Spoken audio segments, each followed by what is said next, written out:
नमस्कार दोस्तों, इस नए वीडियो में आपका स्वागत है जिसमें हम बात करेंगे देश के सबसे लंबे एक्सप्रेसवे के बारे में, यानी दिल्ली मुंबई एक्सप्रेसवे, जिसे लेकर आपने बहुत कुछ देखा और पढ़ा होगा। लेकिन इस वीडियो में आपको एक जगह पर इससे जुड़ी सारी डिटेल दी जाएगी, जिसमें हम एक्सप्रेसवे के रूट मैप की बात करेंगे, एक्सप्रेसवे पर मिलने वाली सुविधाओं की बात करेंगे, इसकी तुलना क्यों यूरोपीय देशों के एक्सप्रेसवे से की जा रही है और क्यों इसे आरामदायक सफर ही नहीं बल्कि सुरक्षित सफर वाला एक्सप्रेसवे कहा जा रहा है।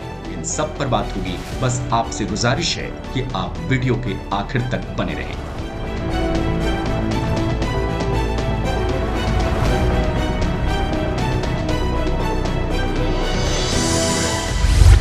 चलिए देश की राजनीतिक और आर्थिक राजधानी यानी दिल्ली और मुंबई को जोड़ने वाले एक्सप्रेसवे के निर्माण के सफर पर चलते हैं, जिसमें सबसे पहले एक्सप्रेसवे पर मिलने वाली सुविधाओं की चर्चा जरूरी है, जो इसे देश के दूसरे एक्सप्रेसवे से अलग करती है। दिल्ली मुंबई एक्सप्रेसवे के प्रोजेक्ट के खत्म होने के बाद दिल्ली से मुंबई की दूरी 12% तक कम हो जाएगी। अब दिल्ली से मुंबई या मुंबई से दिल्ली के सफर का समय आधा हो जाएगा, क्योंकि पहले तो सड़क के रास्ते लोग 24 घंटे में पहुंचते थे, लेकिन इस प्रोजेक्ट के पूरा होने के बाद सिर्फ 12 घंटे का समय लगेगा। दिल्ली से जयपुर तक तो गाड़ियां बस 3 घंटे में पहुंचने लगी हैं। ये सब मुमकिन है क्योंकि इस पर गाड़ियों की स्पीड सुपर फास्ट है। हालांकि मैक्सिमम स्पीड भी तय की गई है, लेकिन तब भी आप इस पर 120 किलोमीटर प्रति घंटे की रफ्तार से गाड़ी दौड़ा सकते हैं। लेकिन नियम ये भी है कि अगर किसी ने 120 किलोमीटर की रफ्तार से ज्यादा गाड़ी चलाई तो फिर फौरन चालान कट जाएगा और आपके मोबाइल फोन पर मैसेज भी आ जाएगा, जिसे पकड़ने के लिए एक्सप्रेसवे पर कई जगहों पर स्पीड मीटर लगे हैं जो गाड़ियों की स्पीड पर नजर रखेंगे। इसे एक हाई स्पीड कॉरिडोर की तरह पूरी तरह एक्सेस कंट्रोल बनाया जा रहा है। एक्सेस कंट्रोल का मतलब इलेक्ट्रॉनिक सिक्योरिटी टेक्नोलॉजी, यानी किसी भी जगह या बिल्डिंग में आने जाने वालों को इलेक्ट्रॉनिक तरीकों से कंट्रोल करना। जैसे किसी बिल्डिंग या ऑफिस में एंट्री के लिए एक्सेस कार्ड या फिंगरप्रिंट होता है, ठीक उसी तरीके से दिल्ली मुंबई एक्सप्रेसवे पर भी एक एक गाड़ी के आने जाने पर इलेक्ट्रॉनिक कंट्रोल सिस्टम से नजर रखी जाएगी। कौन सी गाड़ी कहां एंटर कर रही है और कहां एग्जिट, इस पर नजर रखने के लिए हर 500 मीटर पर सीसीटीवी लगा होगा। ये न सिर्फ ट्रैफिक नियमों को तोड़ने वालों को पकड़ेगा, बल्कि इससे यात्रियों का सफर भी सुरक्षित होगा। इसके अलावा सफर को सुरक्षित बनाने के लिए सड़क के दोनों ओर से फेंसिंग भी की जा रही है, यानी किसी भी अगल बगल की दूसरी सड़क से इस एक्सप्रेसवे पर एंट्री का सवाल नहीं है। हर 50 किलोमीटर पर एंट्री और एग्जिट गेट बनाए जाएंगे, जिसके साथ ऑटोमेटिक टोल कलेक्शन सिस्टम होगा जो गाड़ियों की एंट्री के वक्त लोकेशन को ट्रैक करेगा और एग्जिट पॉइंट पर फास्टैग से टोल का पैसा भी कट जाएगा। दिल्ली से मुंबई तक कुल 90 जगहों पर ऐसे एग्जिट पॉइंट बनेंगे। अब बात करते हैं जब इस एक्सप्रेसवे पर आपकी गाड़ी रुकी होगी और सफर के दौरान अगर आपको रेस्ट की जरूरत है तो उसके लिए क्या सुविधा है। इसके लिए एक्सप्रेसवे पर कई जगहों पर रेस्ट एरिया बनाए गए हैं, जो कुछ इस तरह के हैं। कुल 93 जगहों पर दोनों तरफ ऐसे रेस्ट एरिया होंगे जिनमें पैसे निकालने के लिए एटीएम की सुविधा होगी, होटल होंगे, दुकानें होंगी, रेस्टोरेंट, पेट्रोल पंप और इलेक्ट्रिक गाड़ियों के लिए चार्जिंग स्टेशन भी होंगे। इतना ही नहीं, एक्सप्रेसवे पर मौजूद रेस्ट एरिया में मेडिकल फैसिलिटी भी होगी, जहां ट्रॉमा सेंटर होगा और किसी एक्सीडेंट होने पर जरूरतमंद को तुरंत इलाज भी मिल सकेगा, जहां 24 घंटे डॉक्टर होंगे और इमरजेंसी के केस में ऑपरेशन तक की सुविधा होगी। मरीजों को एयरलिफ्ट करने के लिए हेलीपैड बनाने का भी प्लान है। अब जानिए सबसे दिलचस्प बात, और वो ये कि दिल्ली मुंबई एक्सप्रेसवे पर इमरजेंसी केस में फाइटर जेट भी लैंड कर सकते हैं। दिल्ली से मुंबई तक एक्सप्रेसवे पर 50 से ज्यादा ऐसी जगहों को चुना गया है जहां फाइटर जेट लैंड कर सकेगा। इस एक्सप्रेसवे के निर्माण में पर्यावरण का पूरा ख्याल रखा गया है। ये देश का पहला ग्रीनफील्ड एक्सप्रेसवे होगा जिस पर कुल 20 लाख पेड़ लगाए जाएंगे। तेज रफ्तार और कम समय में यात्रा के चलते 32 करोड़ लीटर पेट्रोल की बचत हो।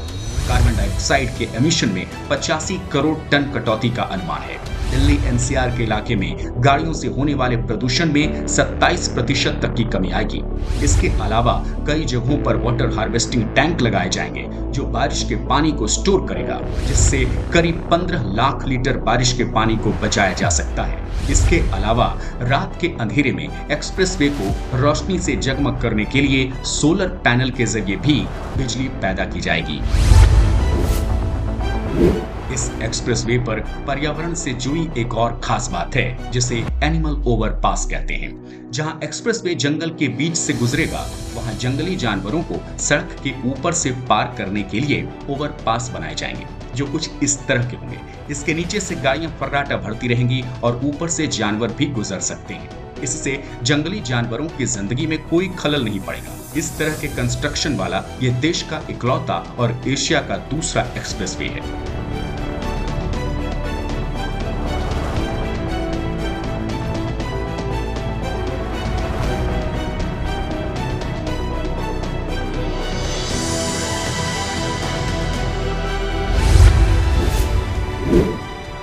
एक्सप्रेसवे से जुड़ी कुछ बेसिक बात। 9 मार्च 2019 को केंद्रीय परिवहन मंत्री नितिन गडकरी ने इसकी नींव रखी थी और एक्सप्रेसवे का काम खत्म करने का टारगेट है जून 2024 का। इस एक्सप्रेसवे की योजना पर कुल 1 लाख करोड़ रुपए का खर्च है। इसे बनाने से लेकर मेंटेनेंस तक की पूरी जिम्मेदारी NHAI यानी national highway authority of India के पास है। 1350 किलोमीटर लंबे इस एक्सप्रेसवे को जर्मन टेक्नोलॉजी से बनाया गया है और इस पर दोनों साइड को मिलाकर कुल 8 लेन है। इससे भी बड़ी बात ये कि भविष्य में इसे 12 लेन का बनाया जा सकता है, क्योंकि केंद्रीय मंत्री नितिन गडकरी के मुताबिक ये एक्सप्रेसवे अगले 50 साल की जरूरतों को ध्यान में रखते हुए तैयार किया जा रहा है। अब जानते हैं एक्सप्रेसवे पर दिल्ली से मुंबई के रास्ते में कौन कौन से राज्य मिलेंगे, मतलब किन राज्यों के बीच से एक्सप्रेसवे गुजरेगा। तो कुल 6 राज्य हैं जिन्हें एक्सप्रेसवे कनेक्ट करेगा: दिल्ली, हरियाणा, राजस्थान, मध्य प्रदेश, गुजरात और महाराष्ट्र।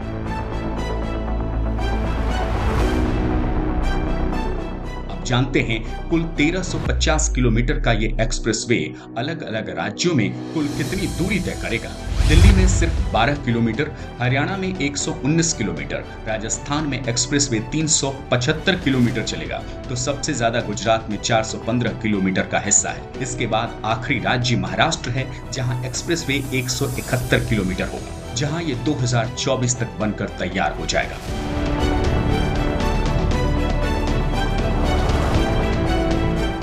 केंद्रीय परिवहन मंत्री नितिन गडकरी का ये एम्बिशियस प्रोजेक्ट है। इस एक्सप्रेसवे को गडकरी ने हरियाणा, राजस्थान, मध्य प्रदेश, गुजरात और महाराष्ट्र के लिए ग्रोथ इंजन का नाम दिया है और पीएम मोदी के आत्मनिर्भर भारत के सपने को पूरा करने में मददगार बताया है। अब दिल्ली मुंबई एक्सप्रेसवे से जुड़ी एक और जरूरी जानकारी कि इसका रूट मैप क्या है और जब हम दिल्ली से मुंबई की ओर इस एक्सप्रेसवे पर चलेंगे तो रास्ते में कौन कौन से शहर मिलेंगे। वीडियो को आगे देखते रहिए क्योंकि इस रूट में आपका शहर भी हो सकता है। तो एक्सप्रेसवे की शुरुआत दिल्ली के DND यानी दिल्ली नोएडा दिल्ली फ्लाईवे से हो रही है, जहां से एक एडिशनल लिंक रोड गुड़गांव के करीब सोहना में एक्सप्रेसवे को कनेक्ट करेगा। इसके बाद सोहना से मेन लाइन की शुरुआत होगी जो राजस्थान की राजधानी जयपुर से 60 किलोमीटर दूर दौसा से गुजरेगा और फिर सवाई माधोपुर के बाद कोटा के करीब से गुजरते हुए मध्य प्रदेश में एंटर करेगा, जहां ये रतलाम शहर से होते हुए गुजरात पहुंचेगा। गुजरात में गोधरा से गुजरते हुए वडोदरा और इसके बाद सूरत के 30 किलोमीटर दूर से गुजरते हुए नवसारी और वलसाड होते हुए महाराष्ट्र पहुंच जाएगा, जहां विरार में एक्सप्रेसवे खत्म हो जाएगा। जहां से मेन मुंबई को जोड़ने के लिए दिल्ली की तरह ही एक एडिशनल लिंक रोड तैयार किया जाएगा जो पालघर जिले से शुरू होकर ठाणे होते हुए रायगढ़ जिले में नवी मुंबई के करीब जवाहरलाल नेहरू पोर्ट ट्रस्ट पर खत्म होगा। तो अब बात करते हैं रास्ते में जो 6 राज्य मिलेंगे उनमें ये एक्सप्रेसवे कहां एंटर करेगा और कहां एग्जिट करेगा। ये उन राज्य के रहने वाले लोगों के लिए जानना बेहद जरूरी है। दिल्ली में एंट्री पॉइंट है महरानी बाग, इसके बाद शाहीन बाग कालिंदी कुंज से गुजरते हुए मीठापुर चौक टोल प्लाजा के पास दिल्ली से एग्जिट करेगा। आगरा कैनाल को क्रॉस करते हुए हरियाणा में एंटर करेगा, फिर गुड़गांव के करीब सोहना से होते हुए नूह के कैलगांव के पास एग्जिट करेगा। इसके बाद एक्सप्रेसवे अलवर जिले के मुनपुर गांव के पास राजस्थान में एंटर करेगा और कोटा जिले के चेचत गांव के पास से राजस्थान से एग्जिट हो जाएगा।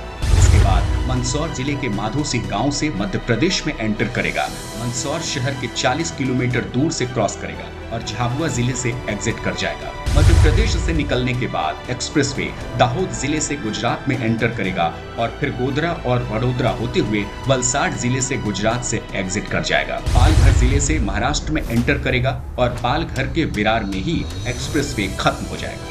तो अब तक आपने जान लिया कि एक्सप्रेसवे पर स्पीड, एमिनिटीज और तमाम फैसिलिटी के साथ साथ इसका रूट मैप क्या है। अब जानते हैं कि एक्सप्रेसवे का काम कितने फेज में हो रहा है और कितना काम हो चुका है। तो 1350 किलोमीटर लंबे इस एक्सप्रेसवे के कंस्ट्रक्शन को 4 सेक्शन में बांटा गया है। सेक्शन 1 दिल्ली फरीदाबाद सोहना, जिसकी लंबाई 59 किलोमीटर है। सेक्शन 2 सोहना से वडोदरा 844 किलोमीटर। सेक्शन 3 वडोदरा से विरार 355 किलोमीटर। सेक्शन 4 विरार से JNPT 92 किलोमीटर। इसमें सबसे लंबा दूसरा सेक्शन है जो गुड़गांव के करीब सोहना से गुजरात के वडोदरा तक है, जो करीब 845 किलोमीटर लंबा है। लेकिन इसके एक हिस्से सोहना से राजस्थान के दौसा तक का काम पूरा हो चुका है। 247 किलोमीटर लंबे इस लाइन का 12 फरवरी 2023 को प्रधानमंत्री मोदी ने उद्घाटन भी कर दिया। प्रगति के इस आधुनिक पथ की बहुत बहुत बधाई देता हूं। 14 फरवरी से इस एक्सप्रेसवे पर गाड़ियां फर्राटा भर रही हैं और इसके चलते दिल्ली से जयपुर तक का रास्ता भी सिर्फ 3.5 घंटे का हो गया है, यानी 2 घंटे की बचत। जब 2024 में मुंबई तक का प्रोजेक्ट कंप्लीट हो जाएगा तो इसी तरह दिल्ली से मुंबई तक की दूरी कम हो जाएगी और समय भी बचेगा। साथ ही सफर आराम से भरा और सुरक्षित भी होगा। यानी पूरी पिक्चर अभी बाकी है। जो आपने देखा है वो तो केवल ट्रेलर है और असली फिल्म शुरू होना बाकी है। तो इस वीडियो में इतना ही। उम्मीद है कि आपको ये वीडियो पसंद आया होगा और दिल्ली मुंबई एक्सप्रेसवे से जुड़ी एक जानकारी आपको मिल गई होगी। अगर हाँ तो वीडियो को लाइक जरूर करें और आपसे ये गुजारिश भी है कि आप इस नए चैनल को सब्सक्राइब कर लें ताकि हमें ऐसे क्वालिटी कंटेंट को बनाने का हौसला मिलता रहे। तो वीडियो में आखिर तक बने रहने के लिए आप सभी का बहुत बहुत धन्यवाद।